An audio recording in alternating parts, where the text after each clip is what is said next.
To'g'ri, 100 mingga ham stul beradi, lekin 100 minglik stuldan bu kreslani nimalarda farqlari bo'ladi? Birinchisi, stuli mana bu yumshoq materiali, kengliklari sizni o'tirishingizga ancha qulaylik beradi. Ko'pincha dam olishga chiqqaningizda oddiy stulni joylashtirishga qiynalsangiz, bu kreslani bo'lsa, yeri past balandligiga qarab, to'rtta oyog'ini ham alohida legirovka qilib to'g'rilab olsangiz bo'ladi. O'tirganingizda mana suyanib turadigan joyingizni ham o'zingizga moslab, har qanaqa holatda qo'yib ishlatsangiz bo'ladi.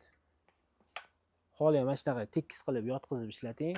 Xohlang o'zingizga moslab to'g'rilab olsangiz bo'ladi. Buni bunaqa ayrim joylarida plastmassa ishlatilgan bo'ladi, qolgan hamma joylari metalldan ishlangan. 100 ming, 150 minglik stullarda bunaqa bemalol suyanib, yoyilib o'tira olmaysiz. Ko'pincha bunaqa tikka holatda o'tirasiz. Bu belingizda o'zingizni charchatishga sabab bo'lishi mumkin. Hozirgi kunda mana shunaqa kreslo olish uchun 650 ming pul ishlatishingiz kerak bo'ladi. Yo'q, naqdga emas, bo'lib to'lashga olaman desangiz, buni ham ilojisi bor. 3 oy, 6 oy, 9 oygacha bo'lib to'lashga olsangiz bo'ladi. Agar 3 oyga bo'lib to'lashga olsangiz, oyiga siz taxminan bir 250 ming atrofida to'lov qilishingiz kerak bo'ladi. Eng muhimi, hech qanaqa banklar aralashuvisiz bo'ladi. Qo'shimcha ma'lumotlar uchun bo'lsa, video tagidagi nomerga aloqaga chiqsangiz bo'ladi.